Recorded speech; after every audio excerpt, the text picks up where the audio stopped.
Hello friend, welcome back to my channel. আশা করি সবাই খুব ভালো আছে। আজ অনেক দেরি হয়ে গেল, বাজারে যেতে 9:30 বাজলো। তাড়াহুড়ো করে বাজারে গিয়ে প্রায় 20 মিনিটের মধ্যে বাজারটা করে নিয়ে আসলাম। কীভাবে যে আমি 20 মিনিটের মধ্যে বাজার করলাম আমি ভাবছি। বাসায় এসে ঠান্ডাটা লেগে গেছে, তাই কথা বলতে একটু কষ্ট হচ্ছে। আপনারা কিছু মনে করবেন না, আমার বয়সটা একটু চেঞ্জ হয়ে গেছে। এখানে বাঁধাকপি কেটে নিলাম। বাঁধাকপি দিয়ে শীতকাল আসছে ধরে বাঁধাকপি দিয়ে চিংড়ি মাছ দিয়ে খাওয়া হয়নি, তাই আজ চিংড়ি মাছ নিয়ে আসলাম। আর এদিকে ছোট মাছ নিয়ে আসলাম। চিংড়ি মাছ দিয়ে বাঁধাকপি দিয়ে রান্না করব। বাঁধাকপির মধ্যে দুটো আলু দিব। দুটো আলু আমি আগে ভেজে নামিয়ে নিলাম। আর এখানে ফোড়নে দিয়ে দিচ্ছি তেজপাতা, শুকনো লঙ্কা, দারচিনি, এলাচ, জিরে, আর দিয়ে দিব একটা পেঁয়াজ। পেঁয়াজটা কেটে দিয়েছি। এখন একটু নেড়ে চেড়ে চিংড়ি মাছটা দিয়ে দিব। বেশি ভাজবো না পেঁয়াজটা। চিংড়ি মাছটা দিয়ে দিব। একটু হলুদ দিয়ে দিব কালারটা আসার জন্য। আর বেশি ভাজবো না। এখানে একটা টমেটো কেটে দিয়ে দেব। টমেটো, চিংড়ি মাছ, পেঁয়াজ এগুলো একসাথে একটু ভাজা হলে আমি মশলা অ্যাড করে দেব।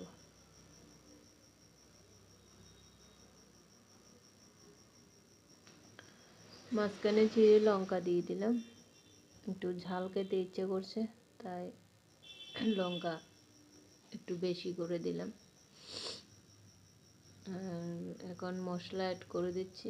ঘরে আমি যে মশলা গুঁড়ো করে রেখেছি সেটাই দিয়ে দিলাম।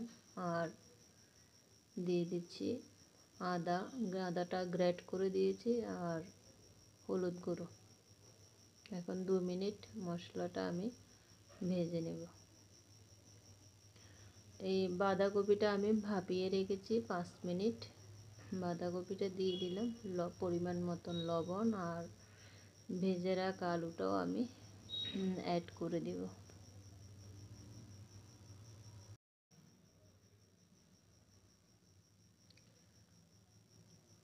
এখন নেড়ে চেড়ে ঢেকে দিব। ঢাকাটা আমি দিয়ে দিলাম।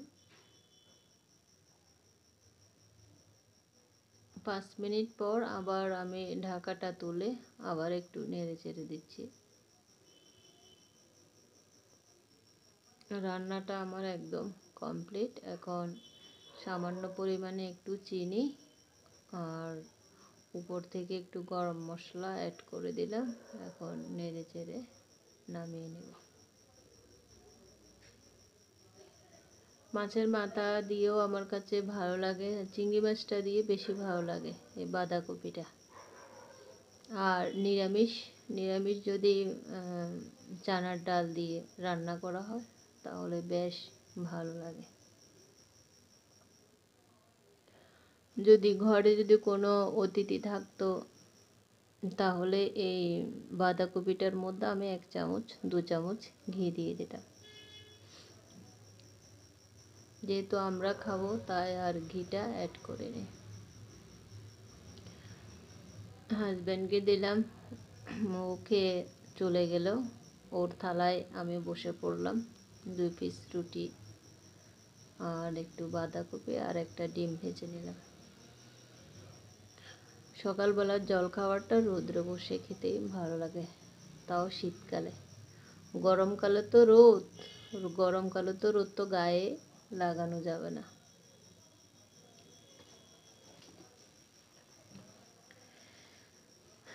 এখানে রোদ্রে বসে খাওয়া দাওয়া করে নিচ্ছি। এরপরে আজকে রান্নাটা করে নিব তাড়াতাড়ি করে, যেহেতু ছোট মাছ এনেছি, সেটা কুটা হয়নি, সেটা এখন কুটে নিতে হবে। আজ অনেক রোদ উঠেছে। এখানে বেশিক্ষণ বসা যাবে না, রোদের তাপটা অনেক বেশি।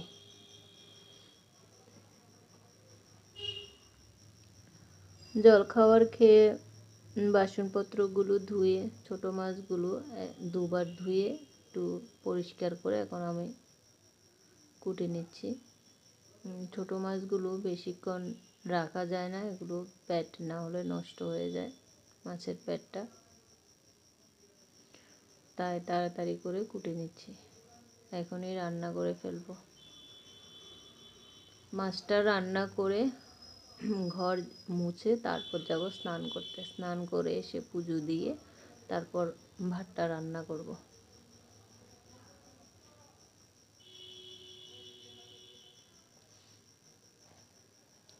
মোরলা মাছ, তো এগুলো মনে মোরলা মাছ, এগুলো একটু ছোট ছোট সাইজেরগুলো।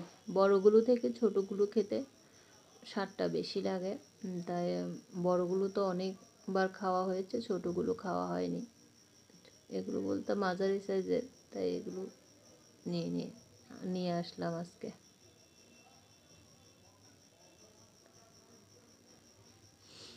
মাছটা কেটে এখন ভালো করে ধুয়ে নিলাম, লবণ হলুদ দিয়ে এটা মেখে নেব।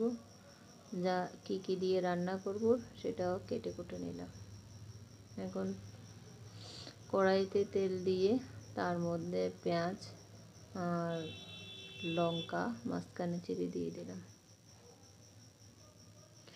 এখন একটু লবণ দিয়ে দিব পেঁয়াজটা তাড়াতাড়ি নরম হয়ে যাওয়ার জন্য।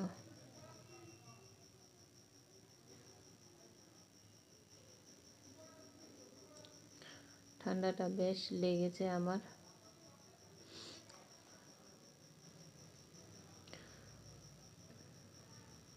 পেঁয়াজটা ভেজে নিয়েছি, পুরোটা ভাজবো না, এতটুকুই ভাজা থাকবে। এখন আমি যে টমেটোটা কেটে রেখেছি ওটা দিয়ে দিব।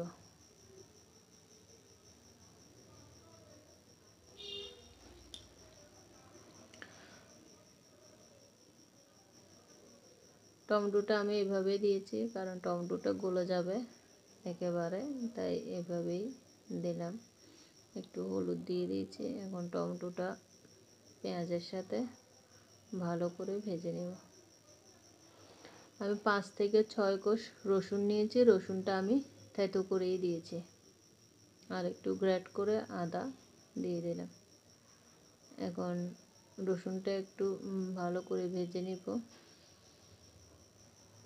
1-2 মিনিট ভাজার পরে এখন আমি মশলা অ্যাড করে দিচ্ছি। হলুদ গুঁড়ো, মশলার গুঁড়ো, আর যেহেতু ছোট মাছ একটু লঙ্কার গুঁড়ো তো দিতেই হবে, ঝাল না হলে খেতে ভালো লাগে না ছোট মাছগুলো, তাই একটু লঙ্কার গুঁড়ো দিয়ে দিলাম।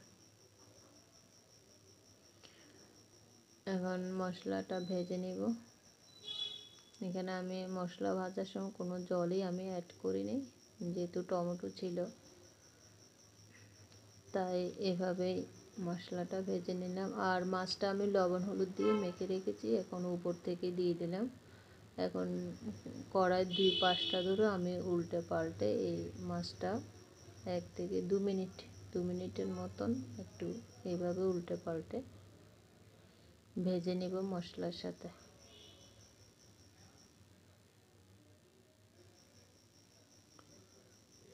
2 মিনিট ভাজার পর আমি জল দিয়ে দিলাম।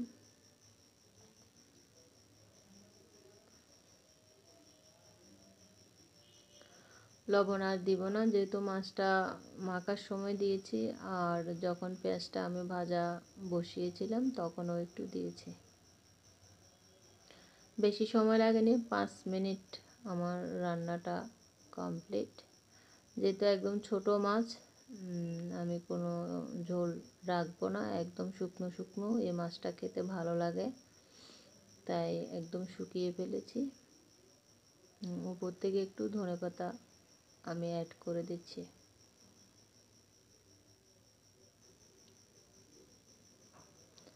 এগুলো ব্যালকনিতে ছিল ধনে গাছ, আর নেই, এরপরে উঠলে খাওয়া হবে, লাগিয়েছি আবার।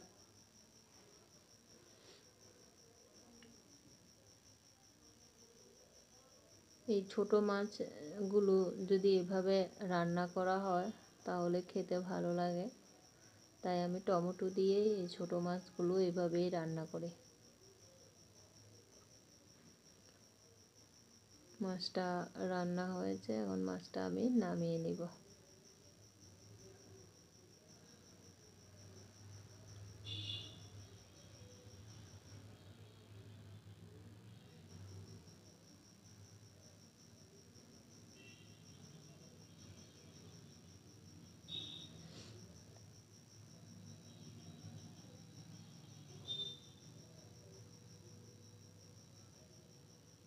দারুণ লাগে এই ছোট মাছগুলো খেতে। বড় মাছ তো খাওয়া হয়, কিন্তু ছোট মাছ তেমন খাওয়া হয় না, তাই মাঝে মধ্যে নিয়ে আসি।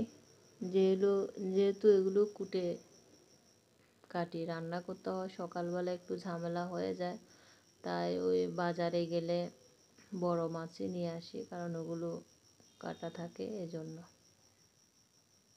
আজকে আর হাজব্যান্ডকে ছোট মাছ রান্না করে দিতে পারেনি, ওই বাঁধাকপি দিয়ে চিংড়ি মাছ দিয়ে রান্না করলাম, ওটাই দিলাম। তাই সকালবেলা ছোট মাছ আমার আনা হয় না, যেহেতু সকালবেলা তাড়াহুড়ো করে রান্নাটা করতে পারি না। স্নান করে মাছটা রান্না করে স্নান করে পুজো দিয়ে আমি ভাতটা বসালাম। আজ সিদ্ধ চাল রান্না করি নাই, সিদ্ধ চাল আমার খেতে ইচ্ছে করছে না। ঘরে আতপ চাল ছিল না, গোবিন্দভোগের চাল ছিল, গোবিন্দভোগের চালটা ওটা থাকে। যেহেতু আমি একাদশী থাকি, দ্বাদশীতে আমি গোবিন্দকে ভোগ দিই, তাই গোবিন্দভোগের চালটা আমার ঘরে সবসময় থাকে, তাই গোবিন্দভোগের চালটা দিয়ে আজকে ভাতটা রান্না করলাম। বেশি না, আমি হাতের মুঠে 2 মুঠ চালই রান্না করেছি, যেহেতু ভাতটা আমার কম খাওয়া হয়, ভাতটা বেশি খেতে পারি না। আর এদিকে দুপুর 2:30টার বেশি বেজে গেল, খিদেও লেগেছে, তাই এখন ভাতের থালা নিয়ে বসে পড়েছি।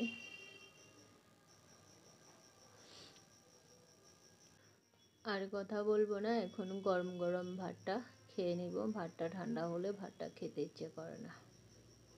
আজকের ভিডিওটি যদি ভালো লেগে থাকে তাহলে লাইক কমেন্ট শেয়ার করতে ভুলবেন না। পরবর্তীতে আরও নতুন নতুন ভিডিও পাওয়ার জন্য আমার চ্যানেলটি সাবস্ক্রাইব করে দিয়ে আপনারা আমার পাশে থাকবেন। সবাই ভালো থাকবেন, সুস্থ থাকবেন।